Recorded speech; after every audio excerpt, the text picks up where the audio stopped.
72 years old, still drive myself to the grocery store, still fix my own leaky faucets, still beat my neighbor Frank at chess every other Sunday. And my daughter decided I was too fragile to fly to my own high school reunion. My name is Walter Greer. Most people call me Walt.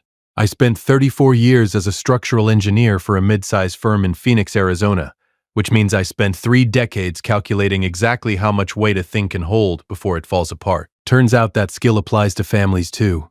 You just don't always know you're running the numbers until the structure starts cracking. Sandra is my daughter, 41 years old, lives in Scottsdale, 12 minutes from my house in the Arcadia neighborhood, which used to be convenient and is now something I think about differently. She's a property manager for a commercial real estate group, organized to a fault, and she has her mother's jaw and my stubbornness in a combination that has never once led anywhere comfortable.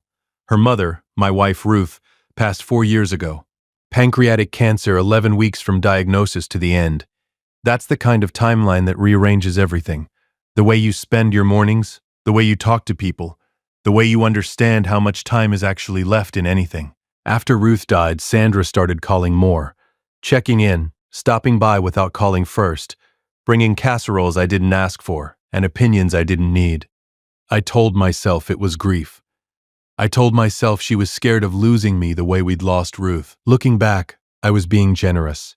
My 50-year high school reunion was scheduled for September 12th in Albuquerque, New Mexico, 4 days after that Monday morning when everything changed. The reunion was being held at a hotel near Old Town, hosted by the Albuquerque High Class of 1973.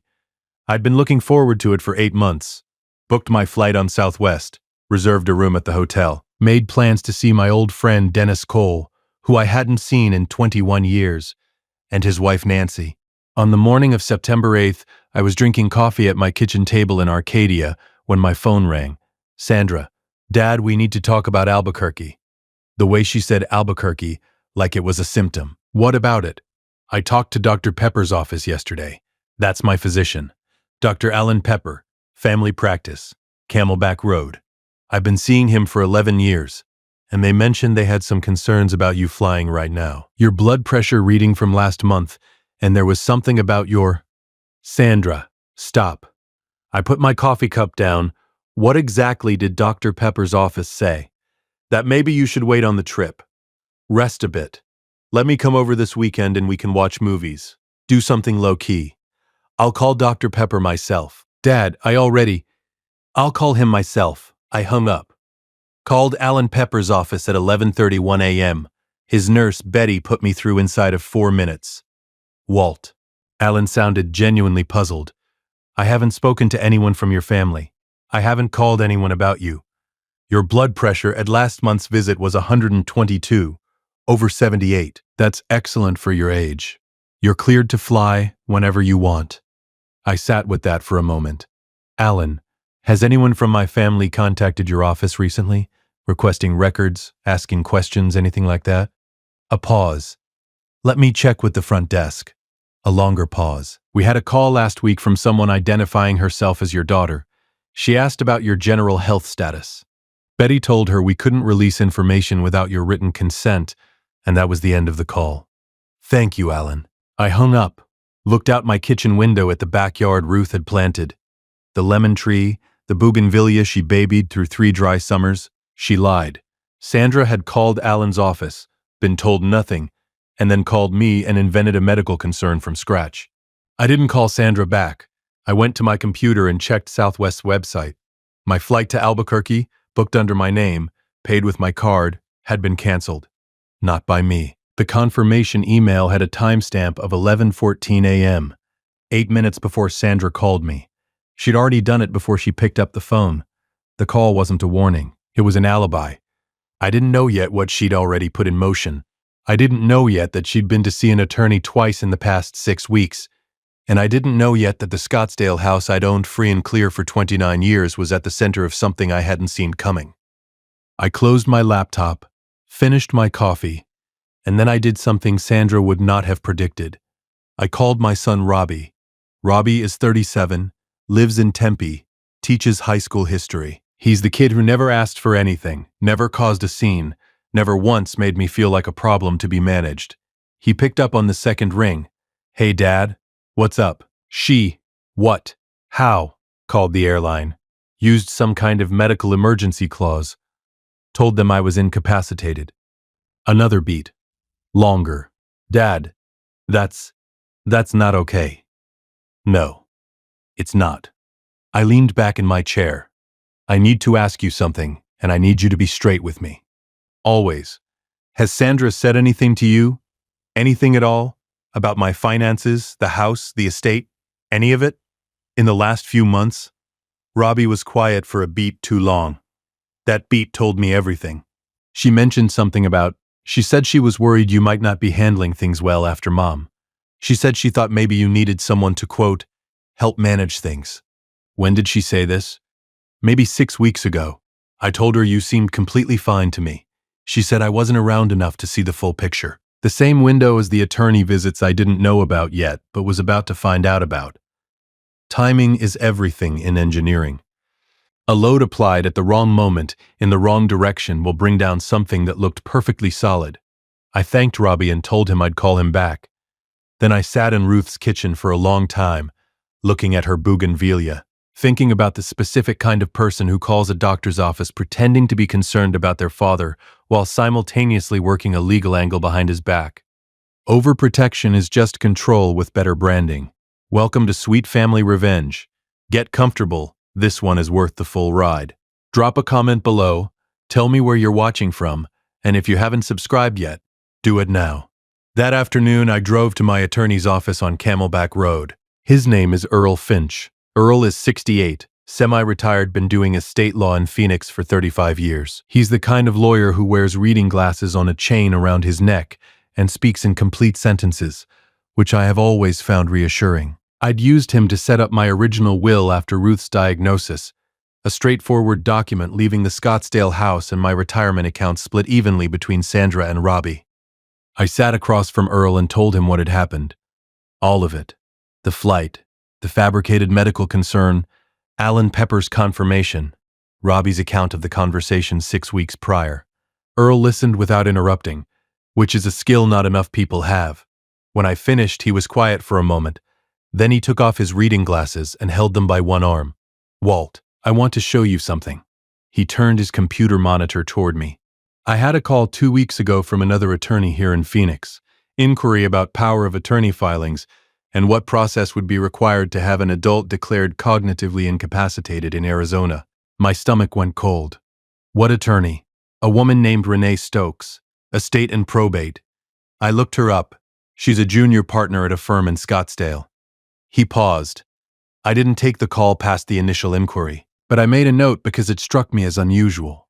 The caller didn't identify who the subject was. He looked at me over his glasses. But it's an unusual inquiry. And you're in front of me right now telling me your daughter has been making moves. I drove home. I sat in the driveway for 10 minutes. She wasn't trying to protect me. She was building a case. The flight was a test. Or maybe a piece of evidence. My father wasn't well enough to travel, Your Honor. We had to intervene. I went inside, made dinner, watched the evening news, slept 6.5 hours. And the next morning, Tuesday, September 9th, I called Earl Finch and told him to prepare a new will. The thing about being a structural engineer for 34 years is that you learn how to look at something that appears solid and find exactly where it's going to fail. You don't have to tear it apart. You just have to know where to look. Sandra thought she had time. She thought the flight cancellation would buy her a few weeks of me being confused and housebound while she finished whatever she'd been building with Renee Stokes in Scottsdale. She didn't know that I'd been to see Earl on Monday afternoon. She didn't know that Earl had made that note 2 weeks ago, and she absolutely didn't know what I was about to find out on Tuesday morning when I sat down at my computer with a second cup of coffee and started pulling public records. Arizona has a searchable court filing database. I'm 72, not 92, and I've been using computers since before Sandra was born. I typed in Renee Stokes. Then I typed in my own name, Walter Eugene Greer. Nothing filed yet, but the inquiry Earl had received 2 weeks ago told me it was coming. I called Robbie at 8:15 in the morning. Dad, you're up early. I need you to do something for me. Don't tell Sandra. Don't text about it. Don't email. Call me directly. Okay. What is it? I need to know if Sandra has ever mentioned Renee Stokes to you, attorney in Scottsdale. Silence. Then, how do you know that name? There it is. Tell me what you know, Robbie. He exhaled slowly. About 3 weeks ago, Sandra called me. She said she'd been talking to an attorney about, she used the phrase protective planning. Said she was worried about your capacity to manage your own affairs. Said the stress of losing Mom might have affected you more than you were letting on. A pause. I told her I thought that was insane. She said I wasn't paying close enough attention. Did she mention the house? Another long pause. She said she thought it would be better if the house was in a trust that she managed. For your protection. For my protection. She said that? Her exact words, Dad. For his protection. I thanked Robbie and hung up. Then I sat in my kitchen in Arcadia and did the math that I should have been doing for the past 6 weeks, except I'd been being generous. The Scottsdale house, which is actually in Arcadia, but Scottsdale is close enough that the terminology bleeds, is worth, in the current Phoenix market, somewhere between $850,000 and $900,000. I own it outright. No mortgage. Ruth and I paid it off in 2009. In my current will, it passes equally to Sandra and Robbie. Sandra's half would be around $425,000. If Sandra could have me declared cognitively incapacitated, and in Arizona, that's a legal process involving medical evaluation and court filing, she could petition for guardianship of my estate, which would give her control of the house while I was still alive. And if she managed the sale of that house, she'd control the timing, the proceeds, the entire transaction. She wasn't trying to steal from me. She was trying to manage me, which, in the end, is the same thing with nicer paperwork. On Wednesday, September 10th, I drove to Earl's office on Camelback Road for a 2-hour appointment. We went through the new will line by line. I want to be clear, I did not write Sandra out. I am not a man who cuts people off out of anger. What I did was more considered than that. The Scottsdale house, I put it in a trust, managed by Robbie. Sandra has a beneficial interest, but no control. She cannot access, sell, influence, or petition for management of the house while I am alive. If I am declared incapacitated, which I am not, but if, the trust continues under Robbie's management, not hers. Earl drafted it clean, airtight, specific. My retirement accounts, I left Sandra's share intact, but added a provision. If Sandra initiates any legal action related to my capacity or estate while I am living incompetent, her share reduces by half, and the remainder goes to Robbie's children, my 2 grandchildren, Kyle and Megan. It wasn't revenge, it was architecture. You build the structure so that the weak point can't collapse the whole thing. Earl also sent a formal letter that Wednesday to Renee Stokes' office. Not threatening, simply informational. It noted that Walter Eugene Greer was of sound mind and full legal capacity, had retained Earl Finch as his estate attorney, and that any legal filings related to Mr. Greer's capacity or estate would be contested vigorously and immediately. The letter was sent via certified mail at 4:47 p.m. on September 10th. Renee Stokes' office signed for it Thursday morning. I know this because Earl called me Thursday afternoon, September 11th, with an update. I received a call from Miss Stokes today, Walt. Let's say she was recalibrating her client's position. Meaning what exactly? Meaning she indicated that her client had decided not to move forward with any filings at this time. I bet she had. Earl, was there anything else? She asked, very carefully, whether you were planning any legal action of your own. What did you tell her? I told her that you were a reasonable man who had simply taken reasonable steps to protect your own interests. A pause. And that you were very much looking forward to your high school reunion. I actually laughed, out loud, in my kitchen in Arcadia. For the first time in a week, I laughed. If you've made it this far, do us one quick favor. Subscribe. A lot of people watch without ever doing it, but it costs you nothing and means everything to us. Thank you, genuinely. But there was still one thing I hadn't done. On Thursday evening, September 11th, I booked a new flight, not through Southwest this time, through American Airlines, departing Friday morning at 7:40. Phoenix to Albuquerque, 1 hour and 10 minutes. I packed my bag that night. 2 pairs of slacks, my gray sport coat, the good dress shoes Ruth had given me for our 40th anniversary, and my father's pocket watch, which I take everywhere that matters. I also did something I hadn't done in 4 years. I found the photo album from our 1973 graduation. Ruth and I had met that year, not at the graduation itself, but at a party 3 weeks after. She's in 3 photos from that summer, laughing at something I don't remember anymore. I put the album in my carry-on. Friday morning, September 12th, I was at Sky Harbor Airport at 6:15. Went through security, bought a terrible $5 coffee, sat at the gate, and called Dennis Cole in Albuquerque. Walt, you're still coming? I'm at the gate right now. I heard you might not make it. Nancy had a message from Dennis. I kept my voice even. Whoever called Nancy was wrong. I'll be there by 10. A pause. Well? Good. He sounded genuinely relieved. I've got a table reserved at the hotel restaurant. Lunch. Just the 4 of us. You, me, Nancy, and my brother Pete. I'll see you at 10. I hung up and looked out the airport window at the Phoenix morning. That flat white light that comes off the desert in September. The mountains purple in the distance. Ruth loved that light. Said it was the most honest light she'd ever seen. Nothing hidden, nothing soft. Just the world exactly as it was. I didn't know yet what Sandra was going to say when she finally found out I'd gone anyway. And I didn't know yet what I was going to say back. But I knew that it was going to be short. And I knew it was going to be enough. If you've been listening for a while and want stories like this to keep coming, it really helps if you hit that like button and subscribe. 97% of people never do, but it's what keeps this whole thing running. So, thank you for real. Revenge doesn't always look like a confrontation. Sometimes it looks like a 72-year-old man ordering the salmon at a hotel restaurant in Albuquerque while his daughter calls his cell phone for the 4th time in an hour. I let it ring. My flight landed at Sky Harbor.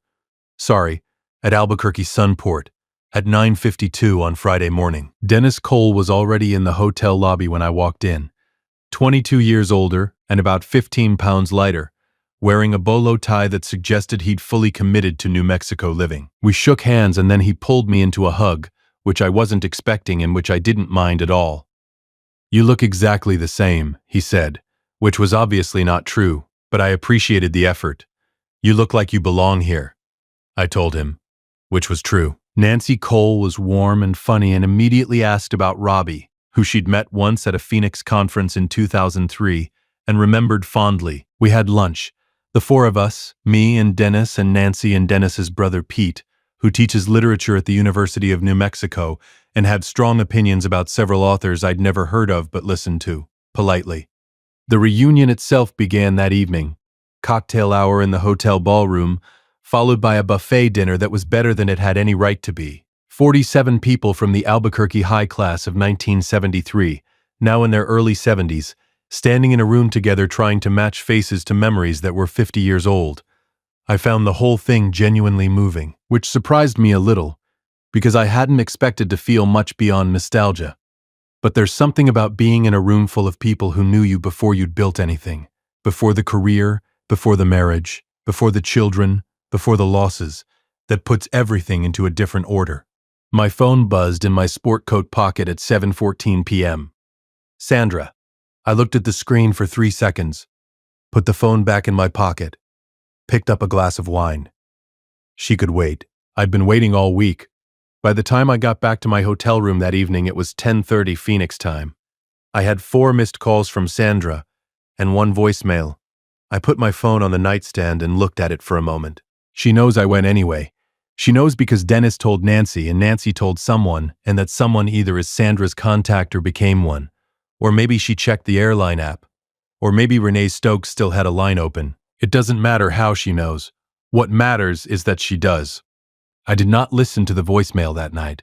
I slept 8 hours, the best sleep I'd had all week, and woke up Saturday morning to clear New Mexico light coming through the hotel curtains. Saturday, September 13th. I ordered room service breakfast, called Robbie.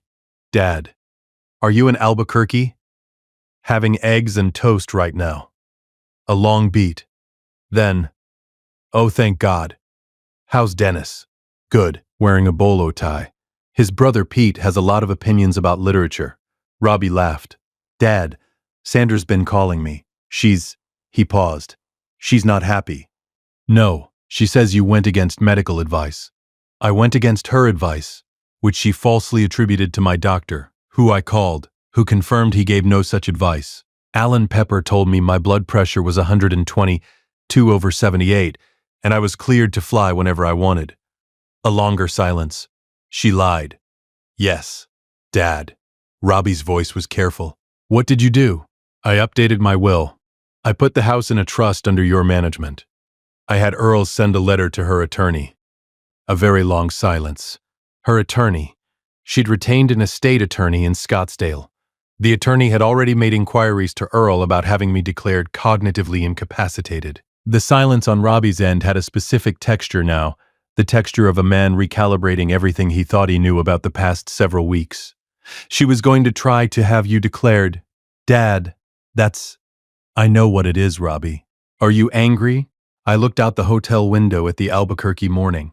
A clean blue sky, mountains in the distance, the kind of day Ruth would have described as borrowed time in the best possible way. I was. Then I got on the plane. I had one more day of reunion events, a Saturday afternoon tour of the old Albuquerque High building, which had been converted to a performing arts center, followed by a casual dinner at a restaurant near Old Town that Dennis had picked. I went to both, took photos, ate green chile enchiladas, which are a New Mexico institution I had been neglecting for most of my adult life, and which I intend to correct going forward. Sunday morning, September 14th, I flew home. Phoenix landing at 11:20 a.m. Drove myself home to Arcadia, made a sandwich, sat in the backyard and looked at Ruth's bougainvillea for a while. Then I listened to Sandra's voicemail from Friday evening. Her voice was tight in the specific way it gets when she is frightened, but is presenting as angry. Dad, I know you're in Albuquerque. I don't understand why you would do this, after I explained, after I specifically told you that Dr. Pepper had concerns, which were for your health, which I was passing along because I care about you. And now I find out you've been to see Earl, and there's some letter, and I just don't understand why you would go behind my back when I was trying to. The message cut off. She'd hit the time limit she was trying to. I put the phone down on the kitchen table, looked at it, then I picked it up and called her. It rang twice. Dad. Her voice was carefully controlled. You're home. Got in this morning. You went anyway. Sandra. My voice was level. I have 34 years of presenting structural findings to clients who didn't want to hear what I had to say. You learned to be level. Dr. Pepper didn't say anything about my health. I called him the morning you told me he had concerns. He said my blood pressure was excellent, and I was cleared to fly. Silence. You called an airline and canceled my flight using a medical emergency clause. You fabricated a physician's concern to justify it. A pause, and you retained an attorney to explore having me declared cognitively incapacitated. Dad, that's not. Earl received the inquiry from Renee Stokes's office. He made a note. He showed it to me Monday afternoon. My voice stayed even. Flat. The way a report reads when the findings are not in dispute. I'm not angry at you, Sandra. Then why did you? Because I protect my own interests. The same way you were protecting yours. A pause. I changed my will. Earl can walk you through the details when you're ready. The house is in a trust. Robbie manages it. Your share of the retirement accounts is intact, with conditions Earl will explain. Nothing on the other end for a long moment. Then, you put Robbie in charge of the house. Robbie administers it. Dad, I was trying to make sure you were taken care of. After Mom, I just wanted to make sure nobody could take advantage of you, that you had someone looking after. Sandra, I stopped her, gentle but complete, the way you stop a load-bearing calculation that's gone in the wrong direction. I am 72 years old. My blood pressure is 122/78. I flew to Albuquerque, attended my 50-year reunion, ate green chile enchiladas, and flew home without incident. I am not a problem that needs managing. I let that sit for a moment. But I understand that you're scared. I understand that losing your mother changed something in you about how you think about losing people. Her voice when it came back was quieter. I just didn't want to lose you. Then stop trying to contain me. I said it simply. No heat, no accusation. Just the fact. That's not how you keep someone. She was quiet for a long time. The will stands, I told her. Earl can explain it to you. It's fair. It's designed to protect everyone, including you, but it is not changing. A pause. And Sandra, yeah, next time you're worried about me, call me. Don't call my doctor's office and don't call the airline. Just call me. She said she would. I don't know yet if she meant it. But I meant what I said, and that's the part I can control. I hung up, walked to the back door and looked out at the bougainvillea. Ruth planted that thing in 2001. It survived 4 dry summers, 2 record heat waves, and 23 years of a man who doesn't know the first thing about flowers keeping it watered out of stubbornness. Some things hold together because the structure is right, and some things hold together because somebody refuses to let them fall apart. I went inside, made coffee, and on Monday, September 15th, the day after I got home, the day after I called Sandra, I booked a trip to New Mexico for the following spring. Just me. Green chili season. I've been too long away from things that are good for me. Ruth would have agreed. If you liked this story, join our community by hitting that like button and subscribing for more real, raw, and family-centered stories.